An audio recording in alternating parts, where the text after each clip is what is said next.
Let's hope, right? Hangout is live, but it's just between you and I. So, but it's a little pre-roll. Yay! All right, so 80s film flashback episode number 4. And here we go. All right, thank you for joining us tonight for episode 4 of 80s Film Flashback, where it is our mission to collect the news and reviews in the world of geek culture for you to enjoy. I'm Simon. I'm Hannah. Yes, you are. And tonight, sadly, we are without Goody because he has some things that he needed to take care of. Today, we are discussing the 1986 release of The Money Pit. And let's just take a look, shall we, at that wonderful little trailer. Here we go. All right, so The Money Pit basically is a story of a young couple that struggles to repair a hopelessly dilapidated house after they need to vacate the apartment that they are subletting from Anna's ex-husband, Max. I can't say the guy's last name. It's Beissart. You don't know that's his name, actually, because he goes by the name Maestro. He is a self-absorbed conductor who returns early from Europe. This was released on March 26, 1986, rated PG-13. It was directed by Richard Benjamin. It was screenplay by David Giler. The budget was $10 million, and it actually made $37 million. As you can see, it stars Tom Hanks, Shelley Long, and Alexander. I can't say his name. It's Godunov. Many of you know him as one of the bad guys from Die Hard. And The Money Pit, it is quite a ride. So, Hannah, what's nice is that we actually have that Twitter poll that is up and running. And you said this is actually one that you did not vote no on. Yes, this was the first time I could actually say that I liked one of these movies. So good job, whoever picked this. Yes, so it was in our lineup. Netflix has it on there. We try and keep everything Netflix. So what is it about this one that you actually enjoyed? That's a really good question. Well, obviously it's very funny. I enjoyed that aspect of it. And it reminded me a lot of Mr. Blanding's Builds His Dream House, which is a favorite movie of mine, actually, which I'm not sure if we're allowed to talk about this yet, but in the show notes. You can. Okay. So this was actually supposed to be a remake of Mr.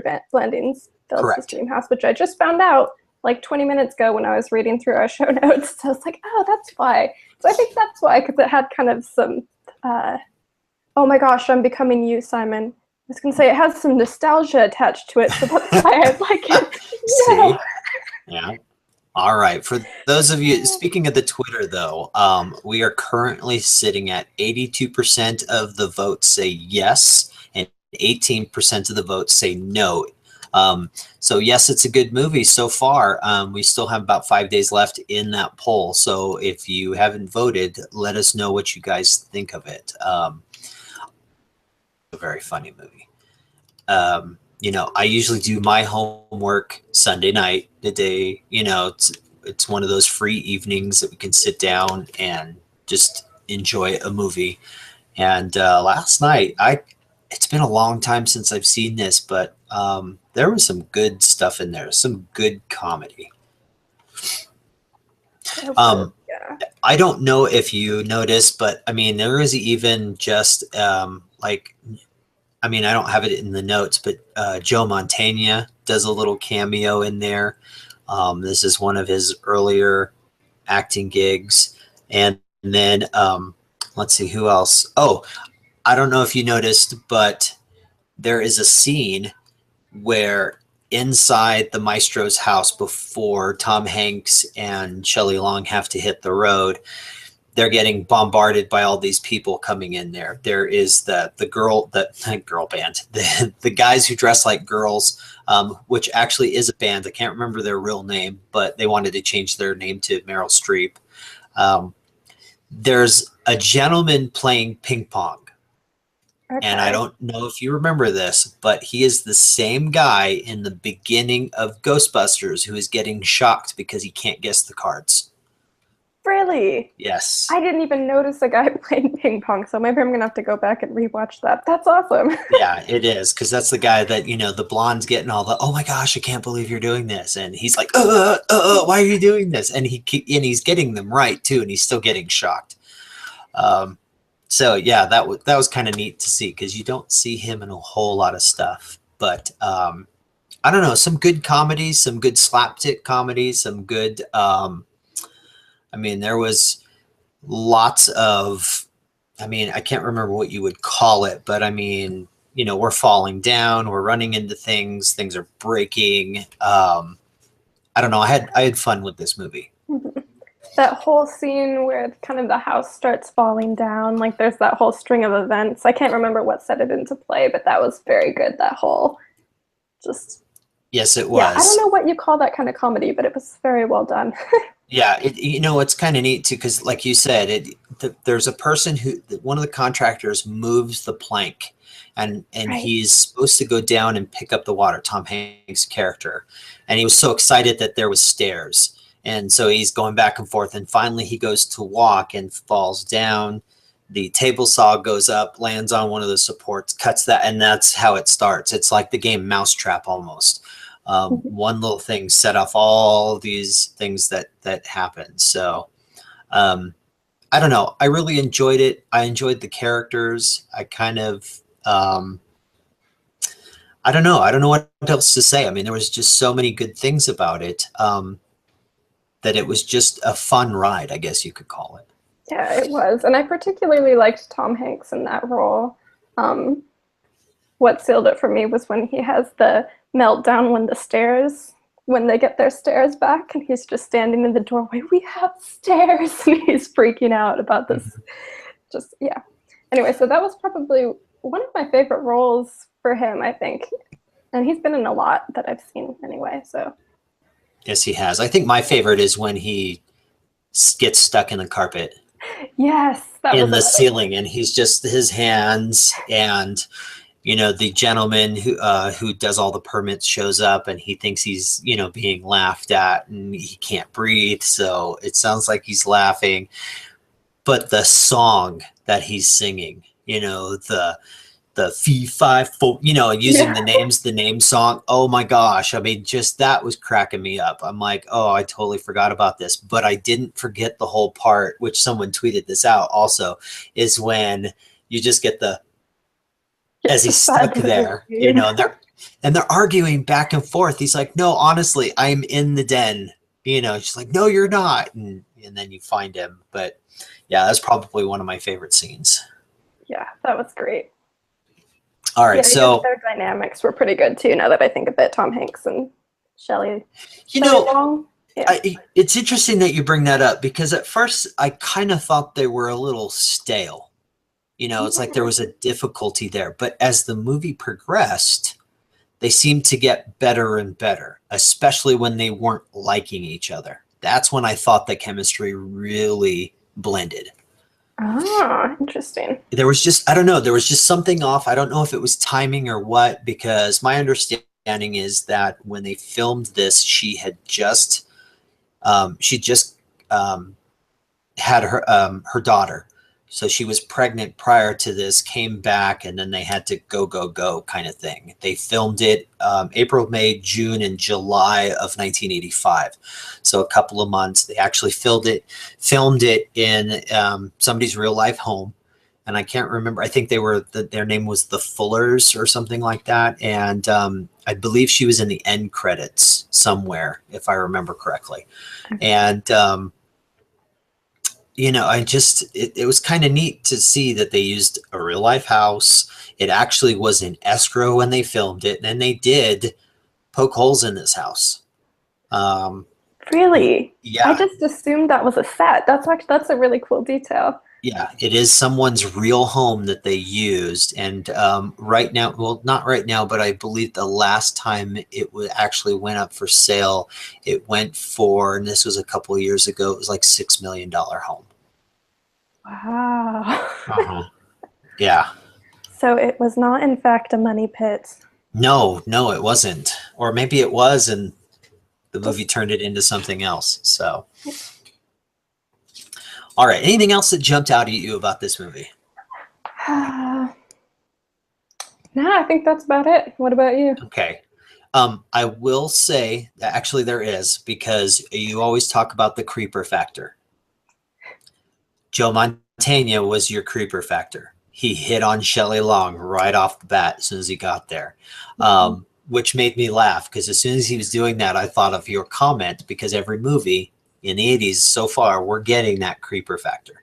Yeah. So, pretty good. Should I make some kind of like 80s bingo board, like creep characters, you know, that? Yeah. Yes, we should. We should get, you know, when everybody starts this, we should start a 80s film flashback bingo game. Yes. That would be fun. Because I did notice that about the creeper characters. So I think, what is that? How many movies have we watched so far? This is number 4, so we've done 4. This one we had, let's see, who was the other creeper? We had the one guy in, I can't remember them all, but we have, each movie we've had a creeper. All right, so let's get into some recasting. Hollywood's all about remakes. I know they've already remade this movie several times. The last one that they did was the Are We Done Yet with Ice Cube, which that was a remake. So this happened. But if they were to do it today, who would you replace your 2 main characters? Who would be your Tom Hanks and who would be your Shelley Long? I'm so bad at this game. I've been thinking about this for the last hour and I have come up with nothing. Yeah, I was thinking if Owen Wilson was like 10 to 15 years younger, he would be a good replacement for Tom Hanks. That's basically a good one. Yeah, but he's too old at this point, so. And as a female character, I was just going to go with Emma Stone. For no particular reason. That was just the name that came into my mind. Well, it's funny that you say that, because honestly, what I was thinking, and they have a great chemistry together, and he can be funny when he needs to be funny.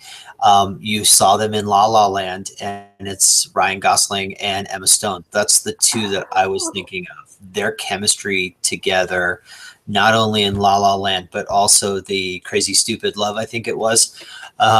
Those 2 work well together, and I think that would be a cool duo to do the Money Pit. I don't know if you've seen The Good Guys, but Ryan Gosling in that is hilarious, and I would love to see him in this.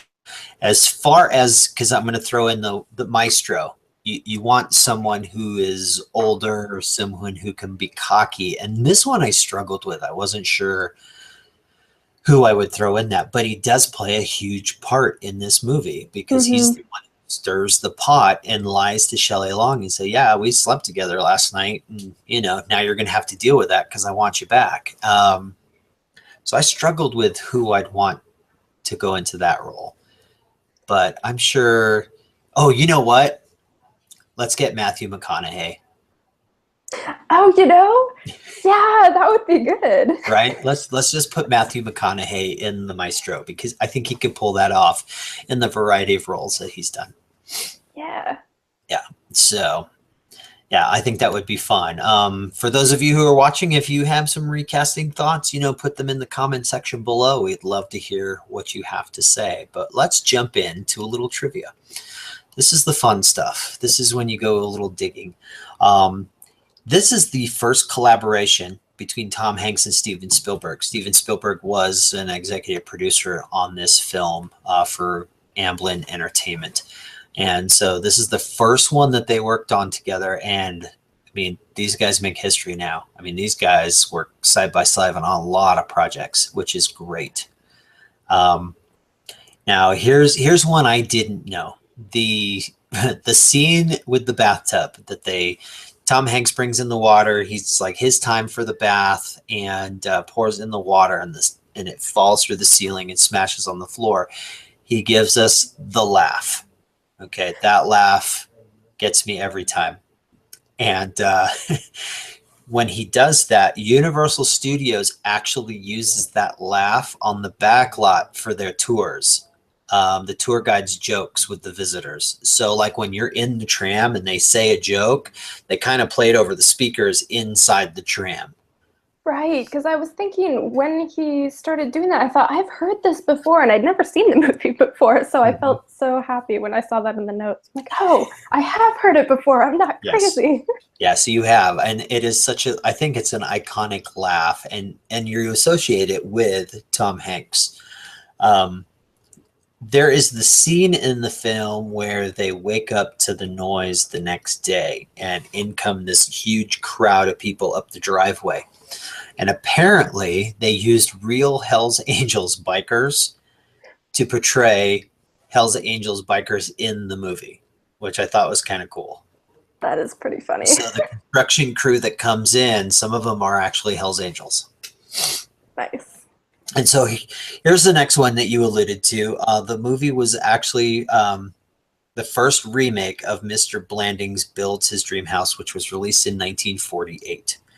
The second has 7 years later with Sweden's, I'm not going to say it, but I think it's never mind, I can't say it, which was done in 1993. And of course, then Hollywood remade it, Are We Done Yet? That was released in 2007. And which was also a sequel, I think, to Are We There Yet? Or, yeah, I think that's what it was, a sequel to Are We There Yet? Which also starred Ice Cube. So Alexander Godunov, I can't say his last name. Can you say his last name? Okay, let me find it. Well, first of all, I'm terrible at pronouncing, so yeah, me too. Godunov. Okay, so he's the maestro. Godunov? Yeah, I don't know. I'm butchering it. I apologize. So when he's conducting the orchestra at the end, they perform Ode to Joy by Ludwig van Beethoven, which was in the opening scene of Die Hard, which he starred in 1988. So he's one of the bad guys. This one I thought was interesting, and I'm kind of glad they didn't go with her, but Kathleen Turner was considered for the female lead. At the time, Turner was in a dispute with 20th Century Fox, as she did not want to do The Jewel of the Nile, which is another great 80s film, and tried to use the offer of playing for this movie as negotiating, although some thought at the time that was simply an attempt to get paid more money. I'm glad they didn't use her. I kind of like Shelley Long in this film. You know, not many people like Shelley Long. Yes, you know her from Cheers, you know her from Camp Beverly Hills, and a couple of other ones. But this is one of her roles that I think she just fit in perfectly.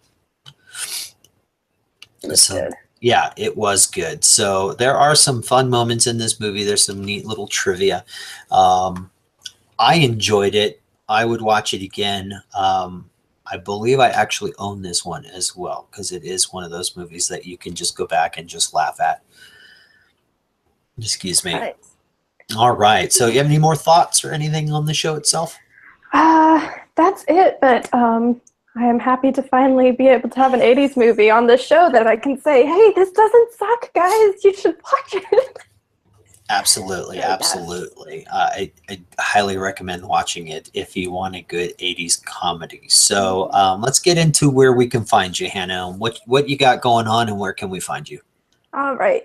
You can find me on hannahheathwriter.com, on Twitter. Well, my Twitter is right there. Yeah, but from my website, you can find me literally everywhere else. You can also find me on Constant Collectible and Hannah's Novel Notions, and then doing different comic book reviews on our YouTube channel. Right on. And of course, I am Simon. You can find me at the Twitter account here. It's C_collectible. I'm over at Instagram, all the social media, and of course, constantcollectible.com. Do you have any announcements? Have anything you want to talk about? Anything you're going to do here shortly? I feel like this is a trick question. Oh, yeah. We're talking about Comic-Con, right? Yeah, you're going to Long Beach. Yes, I'm going to Long Beach Comic-Con along with Chad Goody Goodwin and Susanna Metzler. So we're going to go there, hopefully do some interviews, check out some artists, vendors, and have a lot of fun. So if anybody's going there, leave a comment below or come say hello to us on Twitter, because we would love to meet up with you at some point there. Absolutely. I'm a little jealous, especially after some of the stuff you guys were talking about today. Yes. All right, you can catch us on every other Wednesday, and we will be back on September 13th with our next film, where we'll be discussing Inner Space, starring Dennis Quaid, Martin Short, and Meg Ryan. Once again, another movie Hannah hasn't seen. Wait for our poll. It will be coming. Of course, our email now, we have a new one. Our email is feedback@constantcollectible.com. Don't forget to like, share, and to subscribe to all things Constant Collectible to keep up to date on all the news and reviews in a world of geek culture. We thank you for watching. If you have any thoughts, comments, or concerns, please put them at the bottom, and we would love to chat with you. Thanks for watching. Bye. Bye. Please hang up and try again.